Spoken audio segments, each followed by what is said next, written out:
నమస్కారం. ఈరోజు మనందరికీ చాలా ముఖ్యమైన రోజు. మన దేశం మొత్తానికి చాలా ముఖ్యమైన రోజు. ఈరోజు మనకి ఇండిపెండెన్స్ డే వచ్చింది.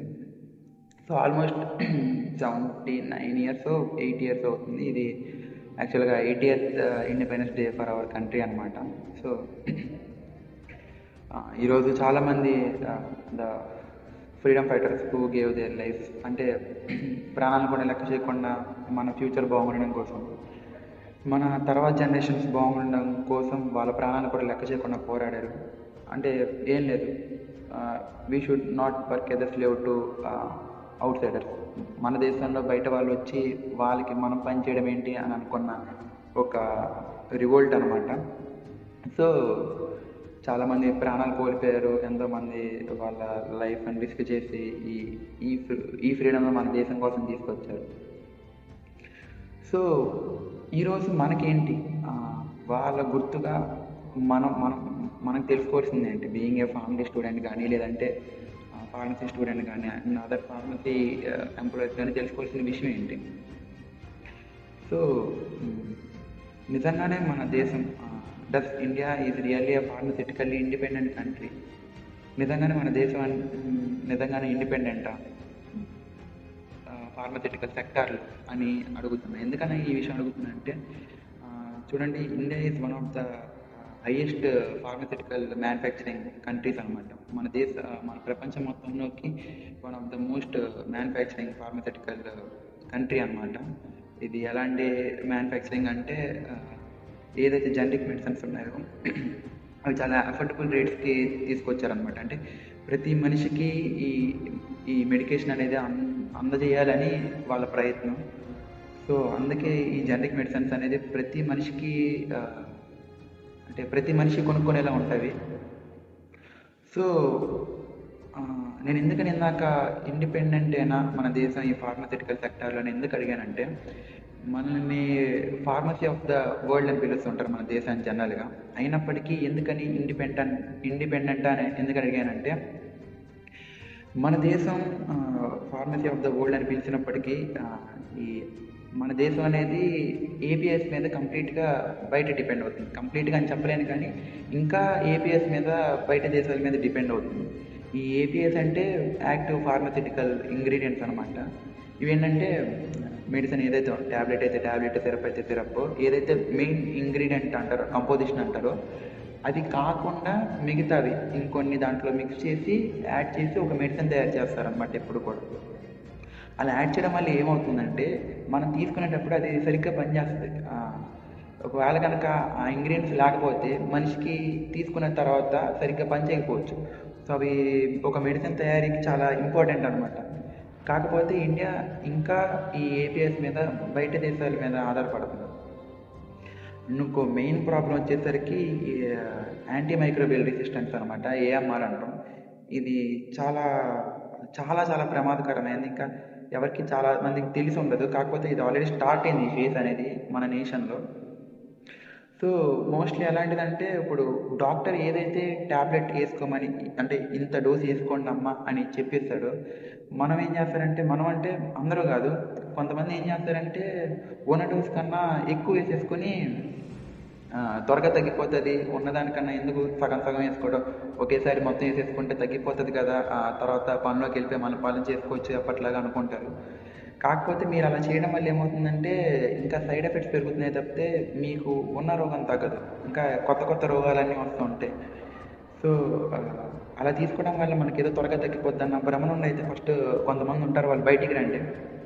అలా చేయడం వల్ల ఏంటంటే మీకు ఇంకా సైడ్ ఎఫెక్ట్స్ పెరుగుతుంటాయి. తలనొప్పి రావడం, వామిటింగ్స్ అవ్వడం, బాడీ చాలా నీరసపడిపోవడం, ఇట్లాంటివన్నీ జరుగుతూ ఉంటాయి అన్నమాట. సో ఇది ఎందుకని ప్రమాదకరం అని అంటే, మీరు తీసుకోవడం వల్ల ఏం చేస్తున్నారంటే, మన బాడీలో ఉన్న ఏదైతే ఇన్ఫెక్షన్ ఉందో, బ్యాక్టీరియా కానీ ఏదైనా ఫంగస్ ఏదైతే ఉందో అది చాలా నియంత్రిస్తుంది, చాలా రెసిస్టెన్స్గా ఉంటుంది అన్నమాట ట్యాబ్లెట్కి. రెసిస్టెన్స్ అంటే ఎట్లా అంటే, చూడండి, ఇప్పుడు ఒక మనిషిని రోజుకి 100 దెబ్బలు కొట్టారనుకోండి, వారం అంతా 100 దెబ్బలు కొట్టారనుకోండి వాడిని, వచ్చే వారం నుండి వాడిని ఒక 5 దెబ్బలు వేస్తే వాడికి క్షేమ పుట్టినట్టు కూడా ఉండదు. అంటే అదే రెసిస్టెన్స్ అనమాట. ఇప్పుడు మనం సేమ్ చేస్తుంది కూడా ఇదే. మనం బ్యాక్టీరియా ఏదైతే మన బాడీలో ఉందో దానికి ఎంతవరకు కావాలో అంతవరకు ఇవ్వకుండా ఇంకా ఎక్కువ ఎక్కువ డోసులు తీసుకోవడం వల్ల ఏమవుతుందంటే సేమ్ ఇదే జరుగుతుంది. అది దానికి ఏం కావట్లేదు. మనం ఎంత వేసుకున్నా కూడా అది చాలా నియంత్రిస్తుంది అనమాట మన మెడిసిన్ని. సో ఈరోజు ఏ ట్యాబ్లెట్ అయితే ఒక మనిషి ప్రాణం కాపాడిందో రేపు అసలు ఆ ట్యాబ్లెట్ ఎందుకో పనికి రాకుండా పోతుంది. దానివల్ల ఇంకా యూజ్ కూడా ఉండదు. మనం ఏంటంటే ఇంకా డోస్ పెంచుకుంటూ పెంచుకుంటూ పోతూ ఉంటాం కానీ బ్యాక్టీరియా మాత్రం చావదు. సో ఈరోజు ఈరోజు మనం తెలుసుకోవాల్సింది ఏంటి, బీయింగ్ ఏ ఫార్మసీ స్టూడెంట్ కానీ ఫార్మసీ స్టూడెంట్స్ కానీ మనం చేయాల్సిన పని ఏంటంటే రేషనల్ మెడిసిన్ యూజ్ అనమాట. రేషనల్ మెడిసిన్ యూజ్ అంటే సరైన ట్యాబ్లెట్ లేదంటే సరైన మెడిసిన్ ఏదైనా కానీ సిరప్ కానీ ఏదైనా కానీ సరైన ట్యాబ్లెట్ సరైన టైంలో సరైన డాక్టర్ ఏదైతే డోస్ ఇస్తాడో అదే డోసులో సరైన టైంకి సరైన పేషెంట్ వేసుకోవాలి. అదే రేషనల్ యూజ్ అనమాట. అంటే సరైన పద్ధతిలో ఎప్పుడైతే మనం ట్యాబ్లెట్ కానీ ఏదైనా వేసుకుంటామో అప్పుడు మనం మన బాడీలో ఇన్ఫెక్షన్ కానీ ప్రాబ్లమ్ని కానీ మనం ప్రివెంట్ చేయొచ్చు. అండ్ రెండోది వచ్చేసరికి ఏంటంటే ఏఎంఆర్ అనమాట. మనం ఇందా మాట్లాడాం కదా, యాంటీ మైక్రోబియల్ రెసిస్టెన్స్ అనేది. సో డాక్టర్ ఎలాగైతే మనకి యాంటీబయాటిక్స్ చెప్తారో, ఎట్లయితే వాడాలి ఎట్లయితే తీసుకోవాలి అని చెప్తారో, ఎలాంటి సైడ్ ఎఫెక్ట్స్ లేకుండా చెప్తారు వాళ్ళు ఎలా తీసుకోవాలో, అట్లా మాత్రమే మనం తీసుకోవాలి. అండ్ తర్వాత వచ్చేసరికి ఏంటంటే ఈ మెడికేషన్ అదరెన్స్ అనమాట. మెడికేషన్ అదరెన్స్ అంటే ఇది ఎలాంటి సైడ్ ఎఫెక్ట్స్ లేకుండా డాక్టర్సే ప్రిస్క్రైబ్ చేస్తారు, ఈ మందులు ఈ టైంకి వేసుకోండి అని. కొంతమంది ఉంటారు, వాళ్ళు ఏం చేస్తారంటే జనరల్గా ఏంటంటే ఇంకా అందరూ డాక్టర్లు అయిపోయినట్టు ఇట్లా ఫీవర్ చెక్ చేస్తారు. ఆరే నీకు ఫీవర్ ఉంది, ఎంత ఉంది, ఇంతెందుకు ట్యాబ్లెట్ సగం ఇరుక్కో, సగం చాలు, మిగతాది అక్కడ పక్కన పెట్టంటు. అది ఇంకా అట్లనే ఎయిర్కి ఎక్స్పోజ్ అవుతుంది. దాన్ని మళ్ళీ వేసుకుంటారు నైట్. సో ఇలాంటివన్నీ ఏంటంటే ఓటీసీ అనమాట. ఇవి జనరల్గా మనకి పారాసిటమాల్ అన్న బయట దొరికేస్తాయి. సింపుల్గా వెళ్ళి ఒక పారాసిటమాల్ ట్యాబ్లెట్ ఇవ్వండి అన్నా కూడా ఇస్తారు, అది పెద్ద ప్రాబ్లం ఏం కాదు. కాకపోతే ఏంటంటే నాన్ ఓటీసీ మెడిసిన్స్ ఉంటాయి అనమాట, ఈ యాంటీబయాటిక్ మెడిసిన్స్ అనేవి. ఈ మాత్రం మనం చాలా జాగ్రత్తగా డాక్టర్ ఎలా చెప్తే అలా మాత్రమే తీసుకోవాలి. బయట ఇంకెవరు కూడా ఎంత పెద్దవాళ్ళైనా కూడా ఇలా సజెస్ట్ చేసినా కూడా మీరు మాత్రం తీసుకోకండి. ఏ డాక్టర్ దగ్గరికి అయితే మీరు వెళ్ళారు, ఏ డాక్టర్ అయితే మీకు ఈ ట్యాబ్లెట్లు వాడమని చెప్పారో ఆ డాక్టర్ ఎలాగైతే మీకు ప్రిస్క్రైబ్ చేస్తారో అలా మాత్రమే మీరు వాడండి. సారీ వచ్చింది, డిస్టర్బెన్స్ వచ్చింది, ఫ్యాకల్టీ ఎవరో వచ్చారు. అండ్ తర్వాత వచ్చేసరికి పేషెంట్ కౌన్సిలింగ్ అనమాట. ఇది ఎక్స్పెషల్గా ఫ్యామిలీ స్టూడెంట్స్ చాలా ఇంపార్టెంట్ అనమాట ఇది పేషెంట్ కౌన్సిలింగ్ అనేది.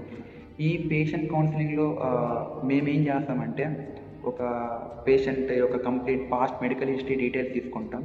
అంటే ఒకవేళ కనుక డాక్టర్ ఈ ట్యాబ్లెట్ ప్రిస్క్రైబ్ చేయమని ఇస్తే ఈ ట్యాబ్లెట్ ప్రిస్క్రైబ్ చేసిన తర్వాత మా పాస్ట్ మెడికల్ హిస్టరీ చూసుకుని నిజంగానే ఈ ట్యాబ్లెట్ దానికి ఇంపార్టెంటా, ఇంతకుముందు ఏం ట్యాబ్లెట్స్ ఇస్తున్నాడు, ఇప్పుడు ఈ ట్యాబ్లెట్స్ తీసుకోవడం వల్ల ఏమైనా బాడీలో ఎఫెక్ట్ ఇస్తుందా, ఈ డ్రగ్ ఇంట్రాక్షన్ అంటారు, ఈ డ్రగ్ ఇంట్రాక్షన్ వల్ల ఏమవుతుందంటే ఇంతకుముందు తీసుకున్న డ్రగ్స్ లేదంటే ఇంకా ఆ డ్రగ్స్ వాడుతున్నవి ఈరోజు మనం కొత్తగా వేసుకున్న ట్యాబ్లెట్ ఇంట్రాక్షన్ ఇస్తే అవి కూడా మనకి సైడ్ ఎఫెక్ట్ని ఇస్తాయి.